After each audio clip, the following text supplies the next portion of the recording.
साथियों, आप सभी को नमस्कार। हम 70 बीपीएससी मेंस की क्लासेस पढ़ रहे हैं, उसी को आगे बढ़ाएंगे। आज की इस क्लास में हम जीएस पेपर 2 के साइंस एंड टेक्नोलॉजी सेगमेंट से एक इंपॉर्टेंट टॉपिक को डिस्कस करेंगे। टॉपिक होगा आज का हमारा कृत्रिम बुद्धिमत्ता यानी आर्टिफिशियल इंटेलिजेंस। आर्टिफिशियल इंटेलिजेंस का टॉपिक न केवल आपके जीएस पेपर 2 के साइंस टेक सेक्शन को कवर करेगा, साथ ही ये एसे के लिए भी महत्वपूर्ण हो जाता है। आप जानते हैं कि बीपीएससी मेंस में 3 ऐसे पूछे जाते हैं, 3 सेक्शन में बटे होते हैं। हर सेक्शन में आपको 4-4 ऐसे दिए होते हैं और उन 4 ऐसे में से आपको एक ऐसे लिखना होता है सेक्शन वाइज, राइट। तो 3 सेक्शन में से आप देखेंगे, एक सेक्शन में करंट अफेयर्स में चल रहे इंपॉर्टेंट मुद्दों से ऐसे पूछा जाता है और उसमें से साइंस टेक्नोलॉजी एक इंपॉर्टेंट सब्जेक्ट बन जाता है। कृत्रिम बुद्धिमत्ता एक उभरती हुई तकनीक है, इसलिए यहाँ से ऐसे पूछे जाने की भी प्रबल संभावना है। तो आप लोग इस टॉपिक को दोनों तरीके से कंसीडर करके पढ़िएगा। आर्टिफिशियल इंटेलिजेंस से जुड़े हुए हम सभी पहलुओं को कवर करेंगे। जैसा आपको पता है कि ईओकाईएस के द्वारा जो भी क्लासेस कंडक्ट कराई जाती है, उनकी खास बात होती है कि टॉपिक के हर डायमेंशन को यहाँ पर कवर कर लिया जाता है, ताकि बदलते एग्जाम पैटर्न के अनुसार चाहे आपसे लॉन्ग क्वेश्चन पूछे या शॉर्ट क्वेश्चन पूछे, किसी भी तरीके से एग्जामिनर आपसे प्रश्न पूछ ले तो आप उसे शानदार तरीके से लिखने की स्थिति में होंगे। और अगर ऐसे आपसे पूछ लिया जाएगा तब भी इस क्लास को पढ़ने के बाद आप उस ऐसे को भी शानदार तरीके से लिखेंगे, क्योंकि हम टॉपिक के सभी डायमेंशन, सभी एक्सपेक्ट को कवर करते हैं। तो ऐसे में डाइवर्सिफिकेशन भी आप दिखा पाएंगे इस टॉपिक को पढ़ने के बाद में। कृत्रिम बुद्धिमत्ता देखेंगे क्या होता है, इसके बारे में जानेंगे।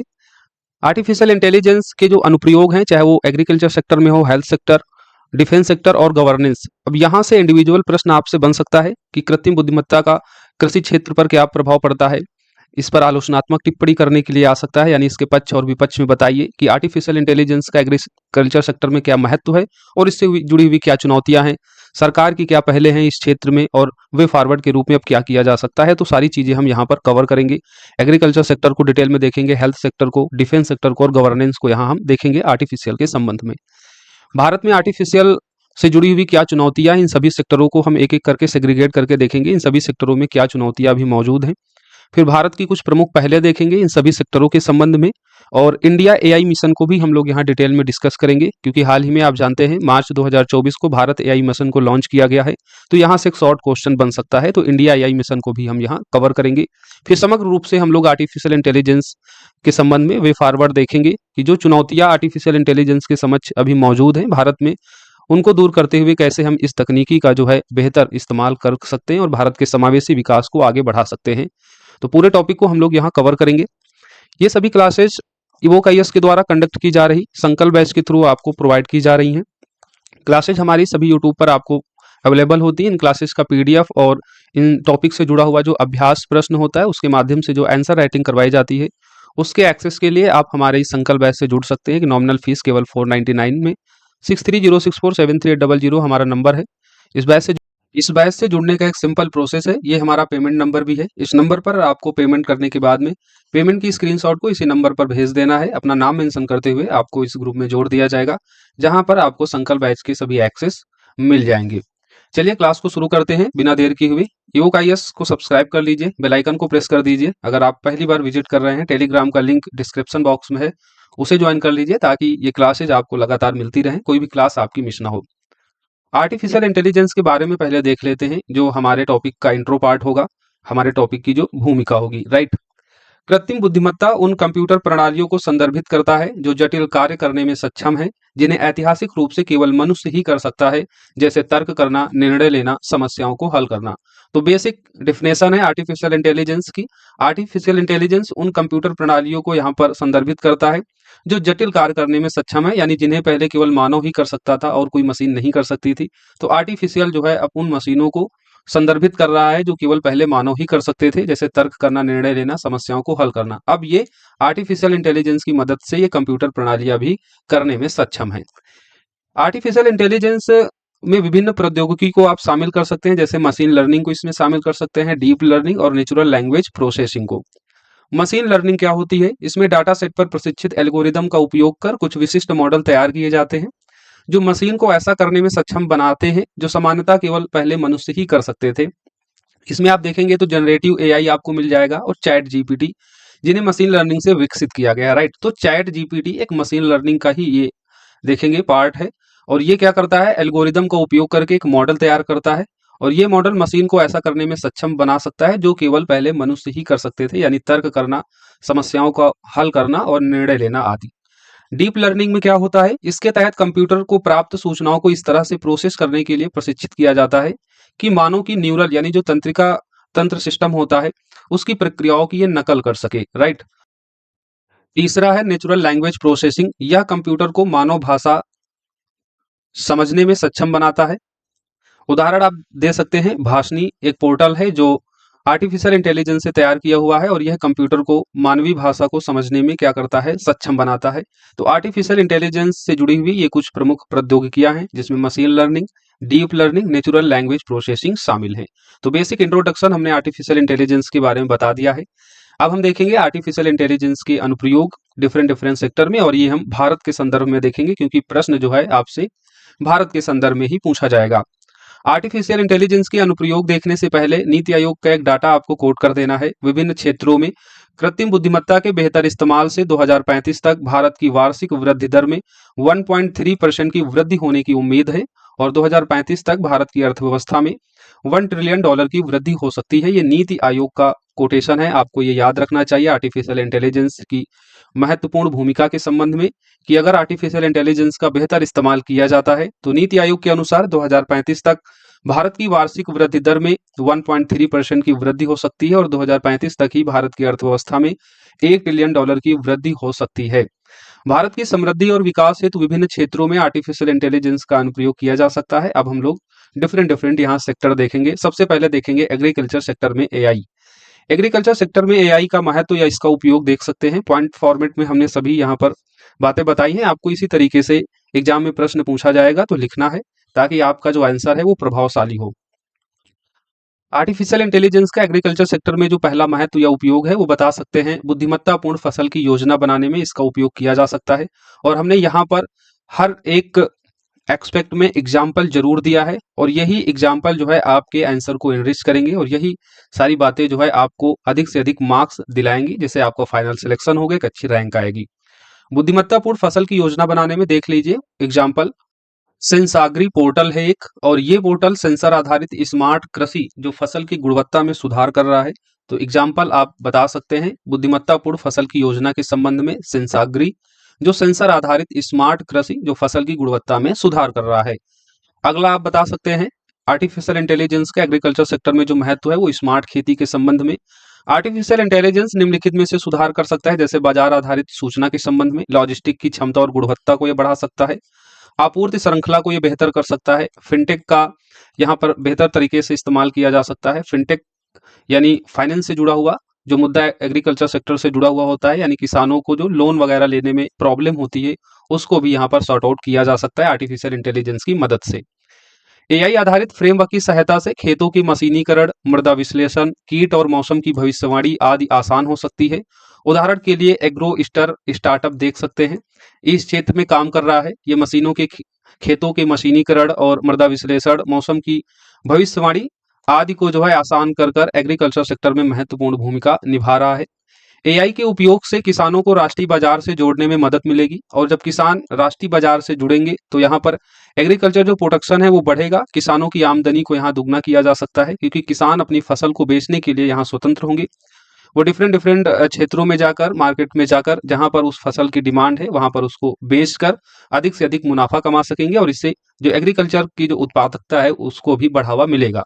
और उदाहरण के लिए इस संबंध में देख सकते हैं भारत एग्री ऐप स्टार्ट किया गया है जिससे किसानों को जो है राष्ट्रीय बाजार से जोड़ा जा रहा है। आर्टिफिशियल इंटेलिजेंस की मदद से ये भारत एग्री ऐप को शुरू किया गया है। तो महत्व आप यहाँ पर बता सकते हैं, ये एग्रीकल्चर सेक्टर से जुड़े हुए आर्टिफिशियल इंटेलिजेंस के जो हैं बुद्धिमत्तापूर्ण फसल की योजना बनाने में, स्मार्ट खेती के साथ साथ किसानों को राष्ट्रीय बाजार से जोड़ने में ये आर्टिफिशियल इंटेलिजेंस एग्रीकल्चर सेक्टर में मदद कर रही है। अब इसकी क्या चुनौतियां हैं वो देख लीजिए। महत्व तो हमने बता दिए हैं, तो चुनौतियां भी होंगी। ग्रामीण क्षेत्रों में इंटरनेट की खराब पहुंच, डिजिटल डिवाइड, किसानों में टेक एजुकेशन का अभाव के कारण किसान जो है इस तरीके की जो तकनीक है उसका इस्तेमाल करने में असक्षम है। ग्रामीण क्षेत्रों में आप जानते हैं इंटरनेट की खराब पहुंच है। डिजिटल डिवाइड का मतलब है कि किसान जो है, किसान शिक्षित नहीं है भारत के, इसलिए डिजिटल तकनीक जो भी होता है उसका ये पूर्ण रूप से इस्तेमाल नहीं कर पाते हैं। वैसे में तकनीकी का विकास जो है कहीं ना कहीं एग्रीकल्चर सेक्टर में देखें तो किसान या ओवरऑल अगर आप एस्पेक्ट में देखेंगे तो भारतीय जो है उसका फायदा नहीं उठा पाते हैं, खासकर जो ग्रामीण क्षेत्र के लोग हैं। क्योंकि ग्रामीण क्षेत्रों में अभी भी भौतिक और डिजिटल इंफ्रास्ट्रक्चर जो है उसकी कमी दिखाई देती है, जिसमें इंटरनेट की खराब पहुंच वगैरह सभी शामिल हैं। एआई चालित मशीनरी, सेंसर और सॉफ्टवेयर के लिए आवश्यक प्रारंभिक निवेश का अत्यधिक महंगा होना भी एक चुनौती है। भौतिक एवं डिजिटल अवसंरचना का अभाव हमने बता ही दिया है। एआई मॉडल्स को प्रशिक्षित करने के लिए आवश्यक डेटा की कमी है, क्योंकि भारत का जो आप पूरा भौगोलिक विभाजन देखेंगे तो अलग अलग जगह अलग अलग समस्याएं हैं, कहीं सूखा की समस्या, कहीं बाढ़ की समस्या। तो ये सारी समस्याएं हैं। अब इन समस्याओं को सॉर्ट आउट करने के लिए एक समग्र रूप से डाटा होना चाहिए, तो उस डेटा की कमी के कारण भी एआई मॉड्यूल्स जो हैं सही तरीके से काम नहीं कर पाते हैं। तो ये सभी चुनौतियां एग्रीकल्चर सेक्टर से जुड़ी हुई आपको देखने को मिलेंगी आर्टिफिशियल इंटेलिजेंस के संबंध में। अब सरकार द्वारा क्या कदम उठाए गए हैं एग्रीकल्चर सेक्टर में एआई को लाने के लिए, उसको और बेहतर करने के लिए? तो किसान ई मित्र, प्रधानमंत्री किसान सम्मान निधि यानी पीएम किसान योजना के लिए एआई चैटबॉट को स्टार्ट किया गया है। नीति आयोग ने राष्ट्रीय रणनीति के तहत कृषि में कृत्रिम बुद्धिमत्ता के कार्यान्वयन पर जोर दिया है। विश्व आर्थिक मंच ने एआई फॉर एग्रीकल्चर इनोवेशन पहल को शुरू किया है, जिसका भारत सरकार के द्वारा भी समर्थन किया गया है। तो एग्रीकल्चर में आर्टिफिशियल से जुड़े हुए जो फायदे हैं उन फायदों को उठाने के लिए सरकार के द्वारा जो कदम उठाए गए हैं उन कदमों को भी आपको यहाँ पर बताना है कि क्या सरकार के द्वारा पहले की गई है। तो किसान ई मित्र और पीएम किसान योजना के लिए एआई चैटबॉट, नीति आयोग के द्वारा राष्ट्रीय रणनीति के तहत कृषि में कृत्रिम बुद्धिमत्ता के क्रियान्वयन पर जोर दिया गया है। विश्व आर्थिक मंच के द्वारा एआई फॉर एग्रीकल्चर इनोवेशन पहल को शुरू किया गया, जिसका भारत सरकार ने भी समर्थन किया है। अब वे फॉरवर्ड के लिए क्या और हो सकता है ये आप बताएंगे। एग्रीकल्चर सेक्टर में जुड़ी हुई जो चुनौतियां हैं आर्टिफिशियल के संबंध में, अब उनको दूर करते हुए क्या सुझाव दिया जा सकता है? तो ग्रामीण क्षेत्र में तकनीकी बुनियादी ढांचे में सुधार करना चाहिए, right.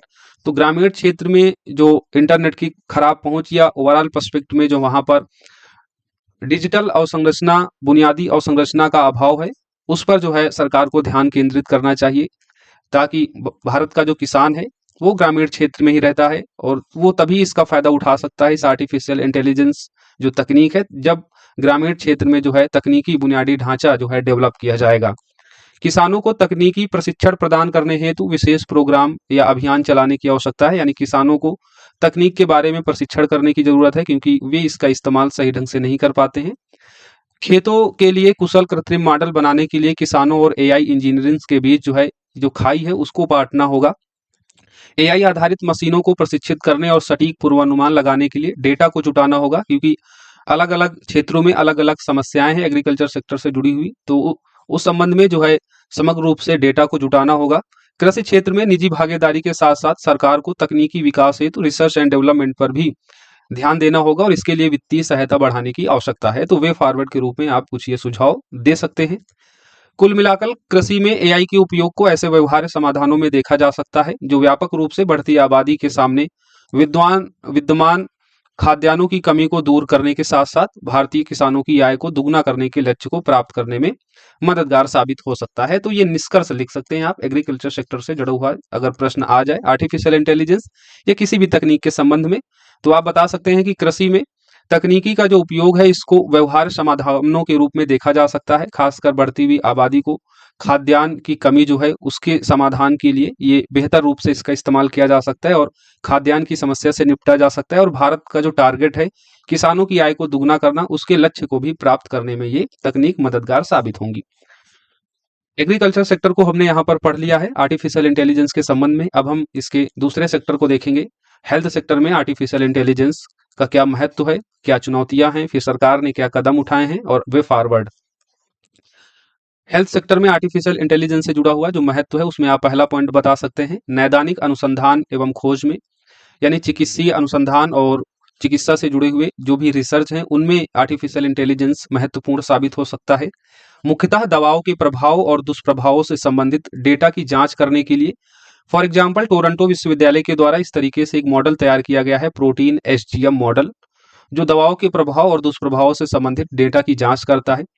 Next importance artificial intelligence का जो हेल्थ सेक्टर से जुड़ा हुआ है वो है चिकित्सीय निदान और इलाज की बेहतर योजना बनाने में, जैसे एक्सरे जैसी जांचों का विश्लेषण करने, बीमारियों की पहचान करने में ये महत्वपूर्ण साबित हो सकता है। उदाहरण के लिए डब्ल्यूएचओ के द्वारा भी हाल ही में सराह स्मार्ट एआई असिस्टेंट को बनाया गया है, इसको लॉन्च किया गया है। It's very important, right. तो डब्ल्यूएचओ के द्वारा सराह स्मार्ट एआई असिस्टेंट को लॉन्च किया गया और ये चिकित्सीय निदान और इलाज की बेहतर योजना के लिए महत्वपूर्ण साबित हो रहा है। एआई सक्षम रोबोटिक सर्जरी में भी इंपॉर्टेंट हो जाता है, जो ऑपरेशन के दौरान होने वाली समस्याओं को दूर कर सर्जरी की सफलता की दर को बढ़ाएगा। यानी ऑपरेशन के दौरान जो भी समस्याएं होती हैं उनको सॉर्ट आउट करके ऑपरेशन की सफलता दर को आर्टिफिशियल इंटेलिजेंस बढ़ा सकता है। चिकित्सीय कार्यबल की कमी को पूरा करने के लिए इसका उपयोग किया जा सकता है। उदाहरण के लिए वर्चुअल असिस्टेंट, चैटबॉट आदि। यानी चिकित्सा क्षेत्र में कार्यबल की अगर कमी होती है तो उसको भी आर्टिफिशियल इंटेलिजेंस के द्वारा दूर किया जा सकता है। आर्टिफिशियल इंटेलिजेंस के द्वारा तैयार चैटबॉट और वर्चुअल असिस्टेंट के माध्यम से, जैसे डब्ल्यूएचओ ने हाल ही में सराह नामक एक वर्चुअल एआई असिस्टेंट को लॉन्च भी किया है। तो स्वास्थ्य क्षेत्र में एआई से जुड़े हुए कुछ ये महत्व हो गए हैं। अब एआई से जुड़ी हुई क्या चुनौतियां हैं हेल्थ सेक्टर में, उन्हें देख लीजिए। तो पहली चुनौती तो होगी जवाबदेही की, कि अगर मशीन से कोई गलती हो जाती है तो उसकी जवाबदेही किसकी होगी उसके प्रति, राइट। यानी एआई पर आधारित किसी सिस्टम की गलती, जैसे एआई रोबोट सर्जन अगर कोई सर्जरी कर रहा है और कोई गलती हो जाती है तो उसकी जिम्मेदारी अब कौन लेगा? क्योंकि एआई आधारित जो रोबोट सर्जन होगा उसको जो कमांड दी जाएगी उसी कमांड के अनुसार काम करेगा। अगर यहाँ कोई भी गलती डाटा में होती है तो वैसी स्थिति में मरीज पर प्रतिकूल प्रभाव पड़ सकता है और मरीज की इसमें मृत्यु भी हो सकती है, कि ऑपरेशन बहुत ही सेंसिटिव ये वर्क है। तो यहाँ पर अगर गलती होती है तो उसकी जिम्मेदारी कौन लेगा? तो एक तो जवाबदेही की यहाँ पर कमी हो जाएगी, ये एक चुनौती है। पक्षपात के संबंध में आप एक चुनौती देख सकते हैं, आर्टिफिशियल इंटेलिजेंस से जुड़ा हुआ जो हेल्थ सेक्टर में मुद्दा है। अगर एआई मॉडल्स को समाज के हर वर्ग के डाटा पर ट्रेनिंग नहीं दी जाएगी तो वे गलत या पक्षपात नतीजे दे सकते हैं और ये नैतिक चिंता को जन्म देगा। चिकित्सीय खर्च में वृद्धि हो सकती है, क्योंकि तकनीकी आधारित जब चिकित्सा होगी तो वहां पर जो चिकित्सीय खर्च है उसमें वृद्धि हो जाएगी, जिससे सामान्य जन है वो उसको वहन करने में असक्षम होंगे, जिससे एसडीजी 1 और एसडीजी यानी जो एसडीजी 1 जो गोल है उसमें पॉवर्टी की बात की जाती है और एसडीजी 3 में हेल्थ की बात की जाती है, सतत हेल्थ की बात की जाती है। तो उसमें ये बाधा उत्पन्न करेगा, क्योंकि यहाँ पर कहीं ना कहीं एक असमानता व्याप्त हो जाएगी। एक तो ज्यादा अगर खर्च बढ़ेगा तो जो पॉवर्टी है वो यहाँ पर बढ़ जाएगी, तो एसडीजी 1 को प्राप्त करने में ये बाधा पैदा करेगा। दूसरा, जो सतत स्वास्थ्य की बात की जाती है, सभी के लिए स्वास्थ्य की बात की जाती है, उसमें भी ये बाधा पैदा करेगा, राइट। तो यहाँ पर चिकित्सीय खर्च में भी वृद्धि हो सकती है, ये भी एक चुनौती है। एआई जनरेटेड वर्चुअल असिस्टेंट व चैटबॉट को अगर बढ़ावा दिया जाएगा तो यहाँ पर कुछ लोगों की नौकरी जाने का भी डर होगा। और वैसे भी आप देख रहे हैं भारत में बेरोजगारी का क्या आलम है। भाषा और स्थानीयकरण का भी एक मुद्दा है, भारत में अलग अलग भाषाएं हैं। तो वैसे में चिकित्सा क्षेत्र में अगर आर्टिफिशियल इंटेलिजेंस से जुड़ा हुआ एक ये भी बड़ा मुद्दा बन जाता है, क्योंकि डाटा की कमी। अब समग्र रूप से इतनी सारी भाषाएं हैं, इतनी सारी भाषाओं का डाटा तैयार करना अपने आप में एक चुनौती है और भारत में अलग अलग स्थानीय स्तर पर बोले जाने वाली जो भाषाएं हैं वो इस सेक्टर में एक बड़ा मुद्दा बन सकता है। बुनियादी ढांचे का भी अभाव है, विशेष रूप से ग्रामीण और अर्ध शहरी क्षेत्रों में। उदाहरण के लिए हालिया अध्ययन से पता चला है कि ग्रामीण भारत में 7,821 स्वास्थ्य एवं कल्याण केंद्रों में से केवल 3,496 लगभग 45% के आसपास केंद्रों में बिजली बैकअप की सुविधा है। तो यहाँ पर देखा जा रहा है कि आर्टिफिशियल इंटेलिजेंस से जुड़ा हुआ जो हेल्थ सेक्टर में एक और प्रमुख मुद्दा है वो है बुनियादी ढांचे का अभाव, और ये विशेषकर ग्रामीण क्षेत्रों में और अर्ध शहरी क्षेत्रों में देखने को मिलेगा, राइट। इंटरनेट की कम पहुंच, बिजली की व्यवस्था न होना, ये सभी आर्टिफिशियल इंटेलिजेंस से जुड़े हुए जो फायदे हैं हेल्थ सेक्टर में उनको जो है पहुंचाने में ये बाधा उत्पन्न करेंगे। तो ये हमने चुनौतियां देख ली हैं। अब सरकार के द्वारा क्या कदम उठाए गए हैं? तो एआई आधारित स्वास्थ्य देखभाल स्टार्टअप को यहाँ पर बढ़ावा दिया गया है। उदाहरण के लिए टीबी के रोगियों की देखभाल के लिए वधवानी एआई स्टार्टअप, राइट। तो एक ये महत्वपूर्ण कदम है सरकार के द्वारा, टीबी के रोगियों की देखभाल के लिए वधवानी एआई स्टार्टअप का आप एग्जाम्पल देख सकते हैं। एआई आधारित स्वास्थ्य देखभाल स्टार्टअप यहाँ पर तैयार किए जा रहे हैं आर्टिफिशियल इंटेलिजेंस की मदद से। अगला आप यहाँ सरकार के द्वारा जो शुरू की गई पहल है वो है ऑन्कोलॉजी.ai, और यह जो है स्तन और ओवरियन कैंसर की शुरुआती पहचान के लिए एम्स दिल्ली के द्वारा शुरू किया गया है। नेक्स्ट है एथिकल गाइडलाइन शुरू किया गया है। जैव चिकित्सा अनुसंधान और स्वास्थ्य देखभाल में एआई के उपयोग के लिए भारतीय आयुर्विज्ञान अनुसंधान परिषद द्वारा एथिकल गाइडलाइन शुरू की गई है। महाराष्ट्र सरकार द्वारा ग्रामीण स्वास्थ्य पर केंद्रित अंतर्राष्ट्रीय कृत्रिम बुद्धिमत्ता परिवर्तन केंद्र स्थापित करने की भी घोषणा की है। तो सरकार के द्वारा डिफरेंट पहले हैं आर्टिफिशियल इंटेलिजेंस का हेल्थ सेक्टर में यूज करने के लिए, इसको और बेहतर करने के लिए इनको शुरू किया गया है। ताकि हेल्थ सेक्टर में जुड़ी हुई जो समस्याएं हैं वो सॉर्ट आउट करके सभी लोगों तक जो है स्वास्थ्य सुविधाएं आसानी से पहुंचाई जा सके। आगे की राह में क्या आप बता सकते हैं जो चुनौतियां हेल्थ सेक्टर में आर्टिफिशियल के संबंध में हैं, अब उनको कैसे दूर किया जा सकता है? तो उस संबंध में राष्ट्रीय स्वास्थ्य संसाधन डेटाबेस को मजबूत करना चाहिए, क्योंकि डेटा की एक बड़ी समस्या है। एस्टोनियो की ई स्वास्थ्य प्रणाली की सफलता जो जनसंख्या के 95% स्वास्थ्य डेटा को कवर करता है, इस दृष्टिकोण से इस प्रणाली का अध्ययन किया जा सकता है। तो यहाँ पर भारत को एस्टोनिया की जो ई स्वास्थ्य प्रणाली है उसका अध्ययन किया जा सकता है राष्ट्रीय स्वास्थ्य संसाधन डेटाबेस को मजबूत करने के लिए, राइट। क्योंकि एस्टोनिया की जो ई स्वास्थ्य प्रणाली की सफलता देखेंगे तो ये जनसंख्या के 95% स्वास्थ्य डेटा को कवर कर रहा है। ये बेहतर एग्जाम्पल है पूरे विश्व में। डिजिटल विभाजन को कवर करने पर ध्यान केंद्रित करना चाहिए जो ग्रामीण और शहरी स्तर के बीच में है। इसके लिए NITI Aayog AI for all पहल का विस्तार कर जिसमें ग्रामीण क्षेत्रों के लिए स्वास्थ्य विशिष्ट कार्यक्रम शामिल किए जा सकते हैं। तो हमने बता दिया है कि डिजिटल विभाजन जो है उसको दूर करने के लिए क्या किया जा सकता है। तो उसके लिए जो नीति आयोग की एक पहल है एआई फॉर ऑल, इस पहल का विस्तार किया जा सकता है ग्रामीण क्षेत्रों के लिए स्वास्थ्य विशिष्ट कार्यक्रम को शामिल करते हुए। चिकित्सीय क्षेत्र में तकनीकी विकास हेतु वित्त पोषण को बढ़ाने की आवश्यकता है। साथ ही चिकित्सीय इलाज की चुनौतियों को देखते हुए जो खर्च यहाँ पर बढ़ जा रहा है तकनीकी के कारण, तो वंचित समूह लोगों को इलाज हेतु सरकार के द्वारा जो है सब्सिडी दी जा सकती है ताकि सतत चिकित्सीय प्रणाली की ओर जो है भारत आगे बढ़ सके, जो एसडीजी गोल है उसको प्राप्त कर सके, एसडीजी गोल 3। चिकित्सीय पाठ्यक्रम में भी एआई शिक्षा को एकीकृत करना चाहिए। भौतिक और जो डिजिटल अवसंरचना का अभाव है उस पर भी ध्यान केंद्रित करते हुए भौतिक डिजिटल अवसंरचना का विकास करना होगा। तो ये वे फॉरवर्ड के रूप में आप बता सकते हैं। यहाँ पर हमने हेल्थ सेक्टर और आर्टिफिशियल इंटेलिजेंस से जुड़ी हुई पूरे सभी एक्सपेक्ट को कवर कर लिया है। एग्रीकल्चर सेक्टर को देख लिया है, अब हम आगे देखेंगे डिफेंस सेक्टर में आर्टिफिशियल इंटेलिजेंस।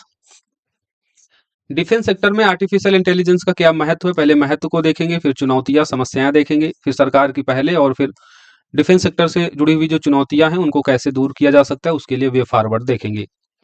महत्व सबसे पहले देख लेते हैं। आर्टिफिशियल इंटेलिजेंस के द्वारा सीमा सुरक्षा, सीमा पर घुसपैठ का पता लगाने में, लक्ष्य की सटीक पहचान करने, रक्षा कार्यों की सटीकता आदि में जो है इसका उपयोग किया जा सकता है। उदाहरण के लिए विशिष्ट सैन्य लक्ष्यों की पहचान और उन पर हमला करने हेतु ईरान द्वारा बनाया गया शाहेद 136 AI ड्रोन का एग्जाम्पल आप दे सकते हैं। सैन्य प्रशिक्षण में भी आर्टिफिशियल इंटेलिजेंस महत्वपूर्ण साबित हो सकती है। जनरेटिव एआई नई प्रशिक्षण सामग्री बनाकर सैन्य प्रशिक्षण और शैक्षिक कार्यक्रमों में सुधार कर सकता है। उदाहरण के लिए सुखोई 30 MKL विमान के लिए प्रशिक्षण मॉड्यूल अभी लॉन्च किया गया है, तो ये आप एग्जाम्पल दे सकते हैं। सैन्य ऑपरेशन को अधिक दक्ष बनाने और मानव पर निर्भरता को आर्टिफिशियल इंटेलिजेंस कम कर सकता है। उदाहरण के लिए एआई द्वारा नियंत्रित F-16 नामक विस्टा यूएसए का एक चौथी पीढ़ी का फाइट जेट है। तो इससे यहाँ पर ये देखने को मिल रहा है कि इस फाइट जेट के कारण जो है ऑपरेशन को अधिक दक्ष बनाया जा रहा है और मानव पर एक निर्भरता भी कम की जा रही है। और वैसे क्षेत्रों में जहाँ पर युद्ध करना बहुत ही दुश्वार होता है, बहुत ही कठिन होता है, वहां पर मानव की जान जाने की संभावना अधिक होती है। उन दुर्गम क्षेत्रों में लड़ने के लिए इस तरीके के आर्टिफिशियल इंटेलिजेंस बेस्ड रोबोट का हम इस्तेमाल कर सकते हैं, इस तरीके के फाइट जेट बना सकते हैं।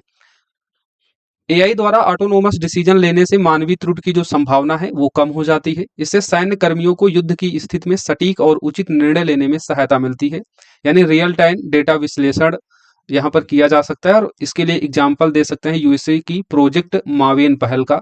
प्रोजेक्ट मावेन पहल के तहत निगरानी डेटा का विश्लेषण किया जा रहा है, ये यूएसए का प्रोजेक्ट है। उन्नत एआई प्रौद्योगिकी का विकास भारत को विशाल रक्षा उत्पाद बाजारों में अपनी स्थिति को मजबूत करने में भी मदद करेगा, क्योंकि आप जानते हैं भारत अभी रक्षा निर्यात आयातक देशों में जो है सबसे अग्रणी देशों में शामिल है। तो वैसे में आप जानते हैं कि भारत की जीडीपी का एक बड़ा हिस्सा इस रक्षा क्षेत्र में जो है खत्म हो जाता है अन्य देशों से हथियार खरीदने में। तो उन्नत एआई प्रौद्योगिकी का विकास भारत को जो है विशाल रक्षा उत्पाद बाजार में अपनी स्थिति को मजबूत कर सकने में मदद करेगा। रक्षा क्षेत्र में भारत की आत्मनिर्भरता बढ़ेगी, जिससे शीर्ष रक्षा आयातक से भारत शीर्ष निर्यातक बन सकेगा, जो भारत की जीडीपी को मजबूत करेगा, भारत की सुरक्षा को भी ये मजबूत करेगा, राइट। साइबर हमले से सुरक्षा के संबंध में भी ये महत्वपूर्ण हो जाता है। उदाहरण के लिए प्रोजेक्ट सीकर, जिसे भारतीय सेना द्वारा निगरानी व सैन्य सुरक्षा के लिए विकसित व तैनात किया गया है। एआई के पास साइबर हमले के पैटर्न का अध्ययन करने और मालवेयर हमले के खिलाफ सुरक्षात्मक रणनीति बनाने का कौशल होता है। तो डिफेंस सेक्टर से जुड़े हुए ये प्रमुख आप महत्व या योगदान बता सकते हैं डिफेंस सेक्टर का। अब महत्व है तो कुछ समस्याएं, कुछ चुनौतियां भी हैं डिफेंस सेक्टर से जुड़ी हुई एआई के संबंध में। पहली समस्या क्या हो जाती है, गैर राज्य अभिकर्ता द्वारा उपयोग। यानी जब तक सरकार इस्तेमाल कर रही है तब तक तो ठीक है, लेकिन अब ये तकनीक है, ऐसा नहीं है कि तकनीक का जो है मोनोपोली हो जाए सरकार के ऊपर। तकनीक है, इसका कोई भी इस्तेमाल कर सकता है। तो आतंकवाद तक अगर ये तकनीक इस तरीके की पहुंचती है तो ये जो है सुरक्षा के लिए खतरा बन जाता है। गैर राज्य अभिकर्ता द्वारा उपयोग, अपराधी और आतंकवादी योजनाबद्ध हमले के रूप में जनरेटिव एआई मॉडल का उपयोग कर सकते हैं। उदाहरण के लिए इस्लामिक स्टेट ने जनरेटिव एआई टूल का उपयोग करने के लिए एक गाइड जारी किया है। दूसरी जो समस्या है, नए मैलवेयर का निर्माण करना। एआई के पास मैलवेयर की कोडिंग करने की क्षमता है, इसलिए आतंकवादियों या कट्टरपंथियों द्वारा एआई का उपयोग इसे खतरनाक बना सकता है। उदाहरण के लिए ब्लैक बोमा एआई द्वारा उत्पन्न एक मैलवेयर, राइट। तो नए मैलवेयर के निर्माण की जो क्षमता है आर्टिफिशियल इंटेलिजेंस के पास, यह कट्टरपंथियों आतंकवादियों द्वारा एआई का जो उपयोग है इसे और भी ज्यादा खतरनाक बना सकता है। तो कुल मिलाकर तकनीक ऐसी चीज होती है, अगर इसको सकारात्मक रूप से इस्तेमाल किया जाए तो सकारात्मक परिणाम होंगे, और नकारात्मक रूप से इसका इस्तेमाल किया जाए तो नकारात्मक होगा। बस इंटेंसिटी की बात होगी, यानी जैसे नाभिकीय परमाणु जो तकनीक है उससे चाहे आप ग्रीन एनर्जी प्रोड्यूस कर लीजिए, राइट, नवीकरणीय ऊर्जा चाहे उत्पादित कर लीजिए, या फिर किसी के ऊपर बम फेंक कर मानव जीवन को जो है समाप्त कर दीजिए। तो तकनीक के साथ यही समस्या है, एक तरफ इसके फायदे होते हैं तो दूसरी तरफ उसके नुकसान भी होते हैं। अगली जो समस्या है डिफेंस सेक्टर से जुड़ी हुई आर्टिफिशियल इंटेलिजेंस के संबंध में, वो है एआई सोशल मीडिया। एल्गोरिदम में हेर फेर करके लक्षित समूहों को कट्टरपंथियों को अपनाने के लिए प्रभावित कर सकता है। उदाहरण के लिए टेलीग्राम या व्हाट्सएप जैसे सोशल मीडिया साइट्स पर एआई द्वारा निर्मित सांप्रदायिक भावना से ओतप्रोत व नवनाजी कंटेंट शेयर करना। आप भी देखते हैं, टेलीग्राम हो, व्हाट्सएप हो, फेसबुक हो, यहाँ पर कट्टरपंथियों के द्वारा जो है इस तरीके से एआई का यूज करके कंटेंट तैयार किया जाता है कि वो सांप्रदायिक भावना को जो है समाज में बढ़ाते हैं। नागरिक सुरक्षा और मानव अधिकार उल्लंघन पर इसकी सीमाओं की जांच करने के लिए अभी भी कोई विशिष्ट अंतर्राष्ट्रीय कानून नहीं है। निगरानी और गोपनीयता उल्लंघन में एआई की एक बड़ी चुनौती, एक बड़ी बाधा है। उदाहरण के लिए चीन की जिंजियांग में एफआरटी सिस्टम के बारे में हमने डिटेल में पिछली क्लासेस में डिस्कस किया है। फेशियल रिकॉग्निशन टेक्नोलॉजी यानी चेहरे की पहचान तकनीक का उपयोग करके उइगर मुसलमानों की निगरानी का कार्य चीन के द्वारा यहाँ किया जा रहा है, जो मानव अधिकारों का क्या करता है, उल्लंघन कर रहा है। तो यहाँ निगरानी और गोपनीयता भी एक बड़ा मुद्दा हो जाता है एआई से जुड़ा हुआ। नैतिक चिंताएं भी हैं डिफेंस सेक्टर में एआई से जुड़ी हुई। पहला आप बता सकते हैं स्वचालन पूर्वाग्रह। एआई से जुड़ी हुई स्वचालन प्रणालियों कई बार वैध टारगेट और नागरिक लक्ष्यों के बीच अंतर नहीं कर पाती हैं, जिससे डेटा की कमी के कारण संभावित अप्रत्याशित हमले हो सकते हैं। यानी यहाँ पर यही बात बताई जा रही है कि मशीन पूरी तरीके से डेटाबेस होती है, उसको जिस तरीके से डेटा दिया जाएगा उसी तरीके से वो एल्गोरिदम बनाकर कार्य करेगा, और वो जो है किसी के प्रति जिम्मेदार नहीं होता है, वो उसी के प्रति जिम्मेदार होगा जो उसको डाटा दिया जाएगा। डाटा के प्रति पूरी तरीके से जिम्मेदार होता है, जो उसको डाटा दिया जाएगा, जो कमांड दी जाएगी वो काम वहां पर वो करेगी। और डाटा अगर जरा भी इधर उधर होता है, गलती होती है, तो वैध टारगेट और नागरिक लक्ष्यों के बीच अंतर नहीं कर पाने के कारण जो है ये नैतिक चिंता उत्पन्न हो जाती है कि आर्टिफिशियल इंटेलिजेंस से जुड़ी हुई जो रक्षा तकनीक है वो आम नागरिकों के लिए भी खतरा उत्पन्न कर सकती है। यदि ऑपरेटर एआई हथियार प्रणाली की समझ के अभाव में हथियार का नियंत्रण खो देता है तो यह मानवीय नियमों के खिलाफ होगा। आर्टिफिशियल इंटेलिजेंस से जो लैस हथियार होते हैं वो बहुत तेजी से निर्णय ले सकते हैं। एक तो ये पॉजिटिव पॉइंट तो इसमें होता है क्योंकि यहाँ पर निर्णय लेने की जो क्षमता है वो बढ़ जाती है, लेकिन अब यहाँ नेगेटिव पॉइंट क्या बन जाता है कि हमले तो कर सकते हैं बहुत तेजी से निर्णय लेकर, साथ ही अपने टारगेट को केवल एक लक्ष्य के रूप में देखते हैं, यानी निर्णय लेते हैं किस संबंध में, टारगेट के संबंध में। यहाँ पर कोई मानवीय दृष्टिकोण नहीं होता है। एआई सक्षम हथियारों का निर्णय ले सकते हैं, बहुत तेजी से हमले कर सकते हैं, साथ ही अपने टारगेट को केवल लक्ष्य के रूप में देखते हैं। कोई मानवीय दृष्टिकोण यहाँ पर शामिल नहीं होता है जो नैतिक चिंता को उत्पन्न करता है, राइट। बुनियादी ढांचे का अभाव और उच्च लागत, इससे जुड़ी हुई अन्य कुछ चुनौतियां हैं। अब हम आगे देखेंगे डिफेंस सेक्टर में एआई को बढ़ावा देने हेतु सरकार ने क्या कदम उठाए हैं, क्योंकि तकनीक के साथ जब तक नहीं चलेंगे तो हम पीछे भी रह जाएंगे। इसलिए तकनीक से जो जुड़े जोखिम है उनको दूर करते हुए सरकार को जो है तकनीकी विकास करने में लगातार अग्रणी भूमिका अपनी निभानी होगी, तभी हम अन्य विकसित देशों के साथ जो है कदम से कदम मिलाकर चल सकेंगे। तो वैसे में डिफेंस सेक्टर में एआई को बढ़ावा देने हेतु सरकार ने क्या कदम उठाए हैं। तो हाल ही में चीफ ऑफ डिफेंस स्टाफ ने भारतीय सशस्त्र बलों के लिए evaluating trustworthy artificial intelligence framework और दिशा निर्देश का शुभारंभ किया है। इस इवैल्यूएटिंग ट्रस्टवर्द आर्टिफिशियल इंटेलिजेंस जो फ्रेमवर्क है उसके 5 प्रमुख सिद्धांत हैं। पहला सिद्धांत है विश्वसनीयता और मजबूती, दूसरा है सुरक्षा और संरक्षा, तीसरा है पारदर्शिता, चौथा है निष्पक्षता और पांचवा है निजता की सुरक्षा। उसी तरीके से देखेंगे तो नीति आयोग और रक्षा मंत्रालय ने 2018 में रक्षा बलों के भीतर एआई को एकीकृत करने के लिए एक रोड मैप बनाने हेतु साझेदारी की थी। रक्षा मंत्री ने जुलाई 2024 में पहली बार आयोजित आर्टिफिशियल इंटेलिजेंस इन डिफेंस संगोष्ठी के दौरान 75 नई विकसित एआई प्रौद्योगिकियों का शुभारंभ किया था। भारत अमेरिकी रक्षा कृत्रिम बुद्धिमत्ता वार्ता को यहाँ देखा जा सकता है। भारत और अमेरिकी रक्षा और विदेश मंत्री के बीच 2+2 मंत्रिपरिषद वार्ता डिफेंस सेक्टर में आर्टिफिशियल इंटेलिजेंस को बढ़ाने के लिए यहाँ पर एक समझौते पर हस्ताक्षर किया गया था, आपसी सहयोग को बढ़ावा देते हुए। सी चंद्रशेखर की अध्यक्षता में एक विशेष स्टाफ फोर्स का गठन किया गया था सरकार के द्वारा, जिसका उद्देश्य था आर्टिफिशियल इंटेलिजेंस आधारित हथियार प्रणालियों को मजबूत करना। और इसी की सिफारिश पर ही 2019 में डिफेंस एआई काउंसिल और डिफेंस एआई प्रोजेक्ट एजेंसी की स्थापना की गई थी, जो डिफेंस सेक्टर में आर्टिफिशियल इंटेलिजेंस को बढ़ावा देने का काम कर रही है। तो भारत सरकार के द्वारा कुछ प्रमुख पहले हैं जो डिफेंस सेक्टर में एआई को बढ़ावा देने के लिए उठाए गए हैं, तो इनको एक बार आप लोग देख लीजिए। अब आगे की राह में क्या किया जा सकता है, तो पहला काम तो ये हो सकता है कि भारतीय सेना को आर्टिफिशियल इंटेलिजेंस क्षेत्रों में कार्यरत भारतीयों के निजी क्षेत्र के साथ सहयोग स्थापित करने की जरूरत है, जैसा कि अमेरिका और चीन कर रहा है। क्योंकि यहाँ पर डिफेंस सेक्टर में जो तकनीक आधारित जो उपकरण विकसित किए जाएंगे उनकी उच्च लागत एक बड़ी बाधा है भारत के संबंध में। तो उस बाधा को दूर करने के लिए सरकार को जो है निजी क्षेत्र के साथ भागीदारी बढ़ाना होगा, जैसे अमेरिका और चीन में आपको देखने को मिल भी रहा है। रक्षा क्षेत्र में एआई आधारित रिसर्च और डेवलपमेंट के लिए अधिक संसाधन जुटाने की आवश्यकता है, ताकि स्वदेशी कृत्रिम बुद्धिमत्ता को विकसित किया जा सके। तो रिसर्च और डेवलपमेंट पर आप जानते हैं भारत की कुल जीडीपी का मात्र 0.64% ही खत्म होता है, जो अन्य विकसित देशों की तुलना में बहुत कम है। तो रिसर्च एंड डेवलपमेंट पर यहाँ पर भारत सरकार का जो वित्त पोषण है उसको बढ़ाने की आवश्यकता है। वो हर सेक्टर में अलग अलग आप रिकॉर्ड कर सकते हैं। जैसे डिफेंस सेक्टर में अगर पूछा जाएगा तो डिफेंस सेक्टर, हेल्थ सेक्टर में पूछा जाएगा तो वहां भी आप बताएंगे कि हेल्थ सेक्टर में एआई को अगर विकसित करना है, एआई तकनीकी को अगर विकसित करना है तो उसके लिए क्या करना होगा, रिसर्च एंड डेवलपमेंट को बढ़ाना होगा। क्योंकि रिसर्च और डेवलपमेंट में भारत की जो वित्तीय व्यवस्था है वो बहुत ही कमजोर है अन्य विकसित देशों की तुलना में। सैन्य क्षेत्र में आर्टिफिशियल इंटेलिजेंस से जुड़ी सर्वोत्तम प्रथाओं को साझा करने और इससे जुड़ी चुनौतियों के समाधान हेतु अंतर्राष्ट्रीय चर्चाओं और सहयोगों में भी भारत को भाग लेना चाहिए। साइबर युद्ध के बढ़ते खतरे के मद्देनजर साइबर सुरक्षा और जवाबी हमलों की क्षमताएं विकसित करने पर भी भारत को ध्यान केंद्रित करना चाहिए। सैन्य एआई के लिए नैतिक दिशा निर्देश विकसित करने चाहिए। इसके लिए हालिया जो दिशा निर्देश या फ्रेमवर्क जारी किया गया है चीफ ऑफ डिफेंस स्टाफ के द्वारा, इवैल्यूएटिंग ट्रस्टवर्दी आर्टिफिशियल इंटेलिजेंस, ये जो फ्रेमवर्क है जिसमें 5 सिद्धांत है, विश्वसनीयता और मजबूती, सुरक्षा और संरक्षा, पारदर्शिता, निष्पक्षता और निजता की सुरक्षा। तो इन सिद्धांतों को जो है अमल में लाया जा सकता है।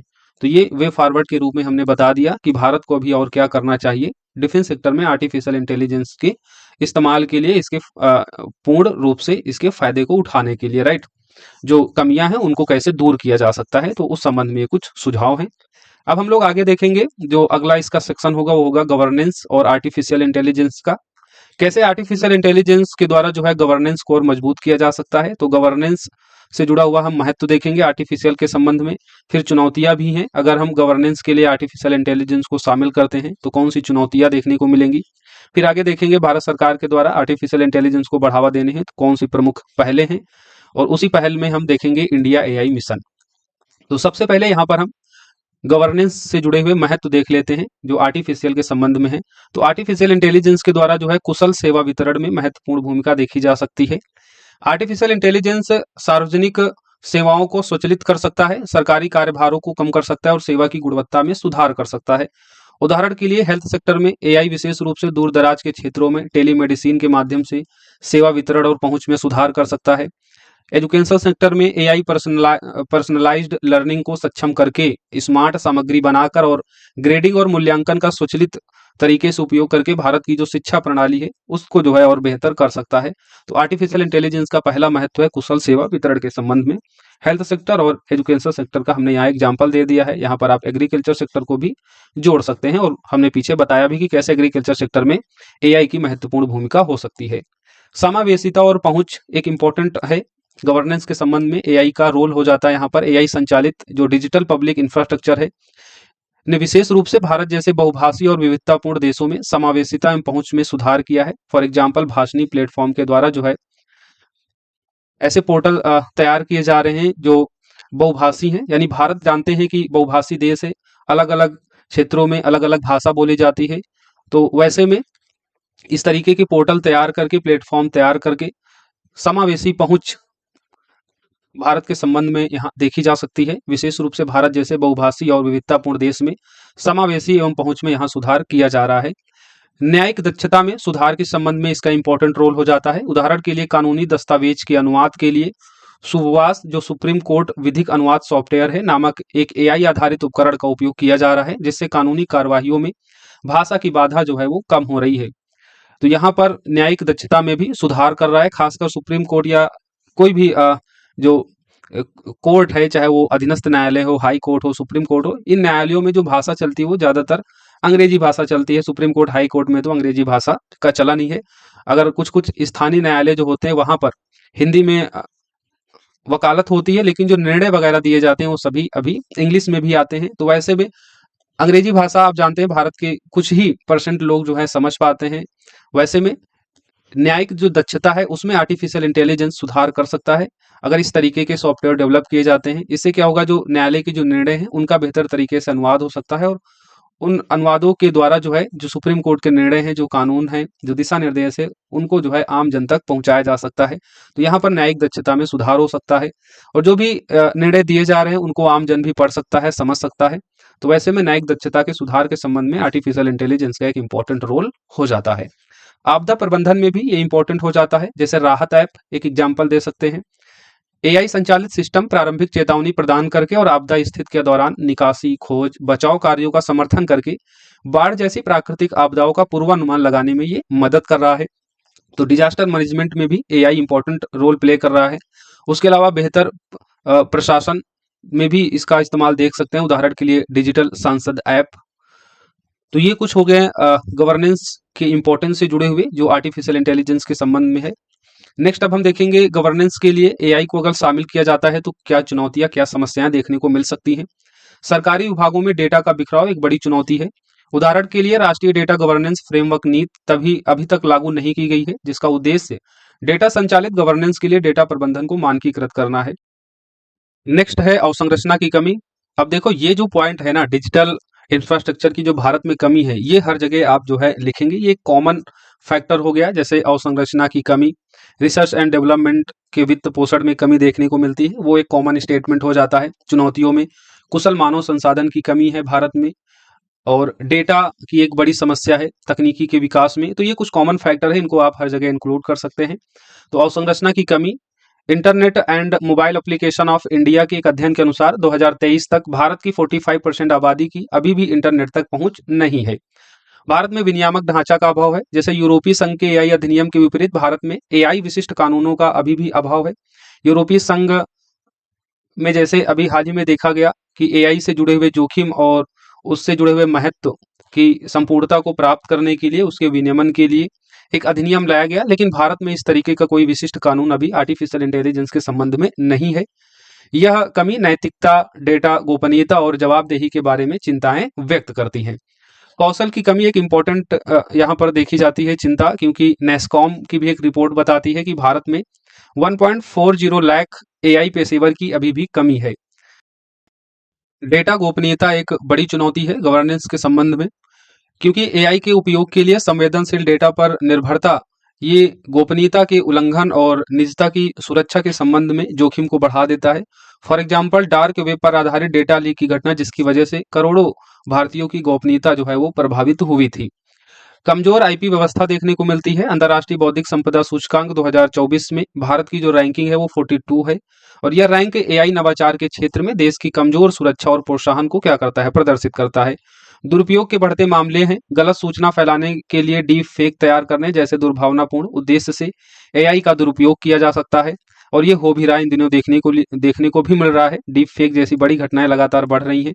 बेरोजगारी एक अलग मुद्दा हो जाता है। विश्व आर्थिक मंच का अनुमान है कि एआई 2025 तक दुनिया भर में लगभग 85 मिलियन नौकरियों को खत्म कर सकता है। तो इस संबंध में भारत जो है सर्वाधिक प्रभावित हो सकता है, क्योंकि भारत का डायस्पोरा भी सबसे ज्यादा है। तो वैश्विक स्तर पर नौकरियां जो खत्म होंगी उनसे भी भारत प्रभावित होगा, और भारत में इस तरीके की आर्टिफिशियल इंटेलिजेंस को बढ़ावा मिलेगा तो भारत में भी घरेलू स्तर पर भी नौकरियों के समक्ष खतरा बढ़ जाएगा।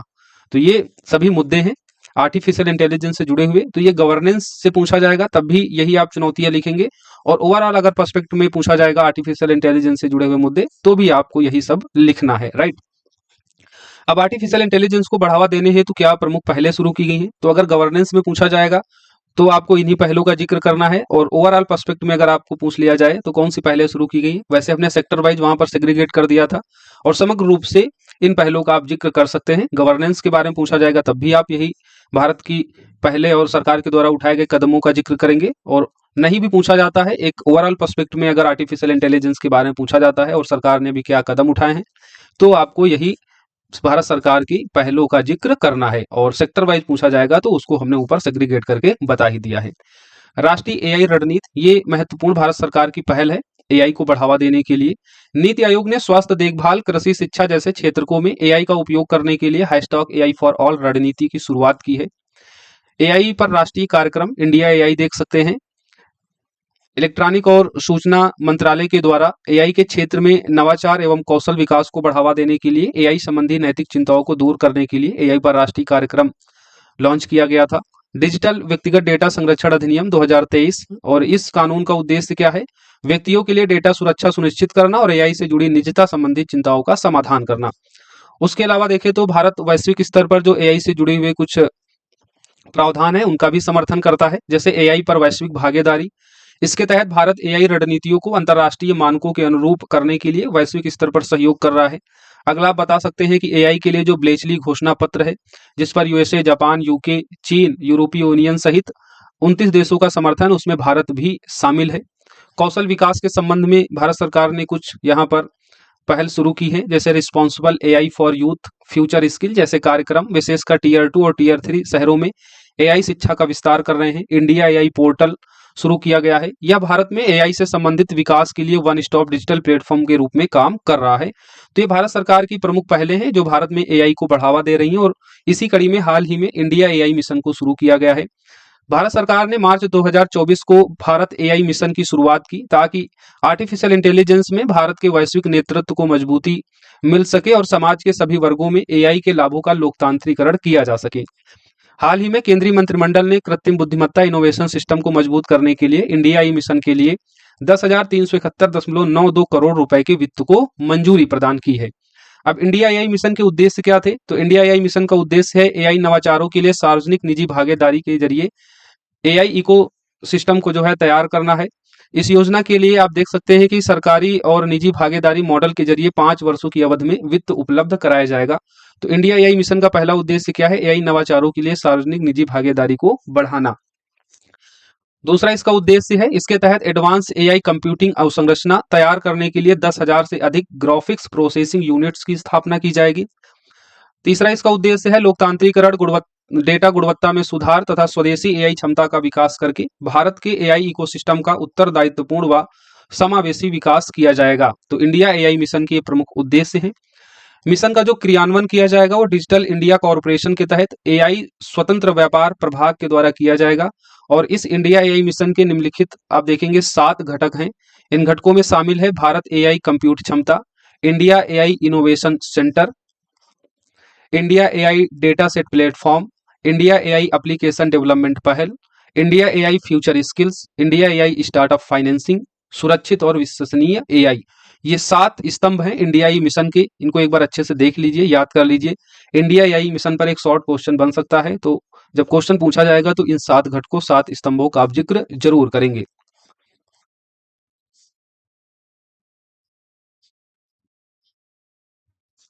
अब अच्छा हम लोग देखेंगे गवर्नेंस से जुड़ी हुई जो चिंताएं हैं आर्टिफिशियल इंटेलिजेंस के उपयोग को लेकर। आई थिंक हमने ऊपर जो आपको बताया था गवर्नेंस से जुड़ी हुई जो चुनौतियां हैं, एक तो अवसंरचना की कमी, सरकारी विभागों में डेटा का बिखराव, विनियामक डेटा का अभाव है, कौशल की कमी, डेटा गोपनीयता, ये सारी चीजें हमने बता दिया है। अच्छा, ये यहाँ पर जो पेज है वो रिपीटेशन हो रहा है, तो ये सारी चीजें हमने आपको पहले बता दी हैं, राइट।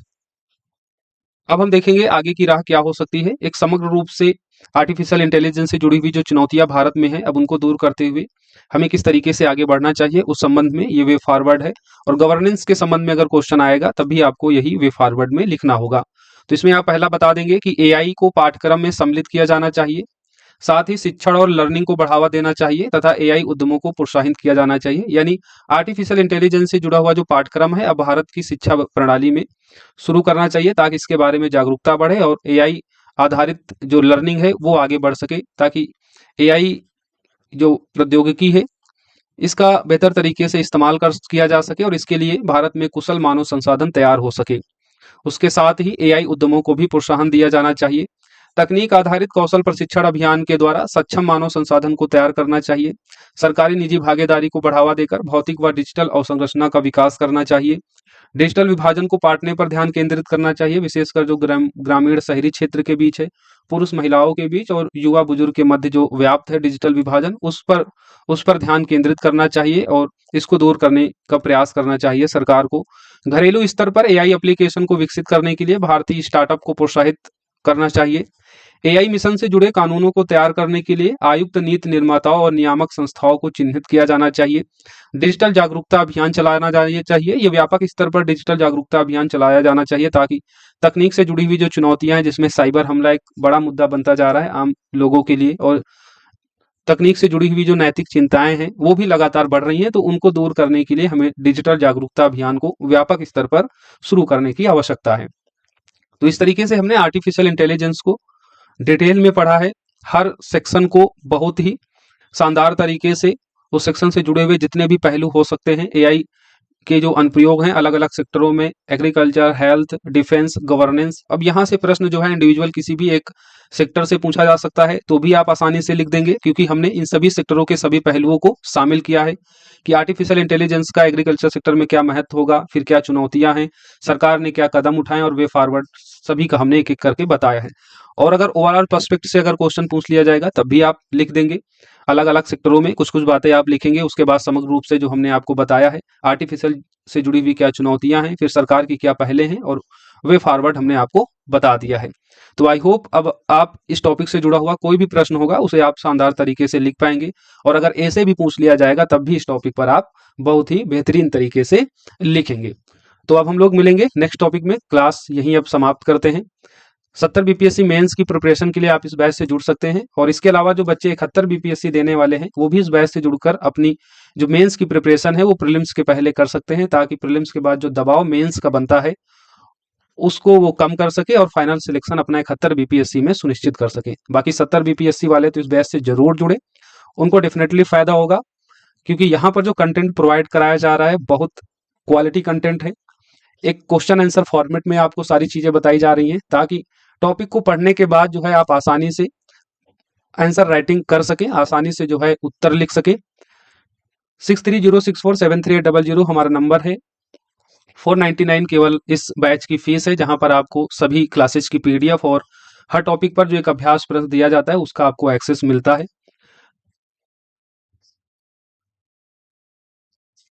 बाकी आप लोग ज़्यादा से ज़्यादा इन क्लासेस को अपने साथियों में शेयर करें।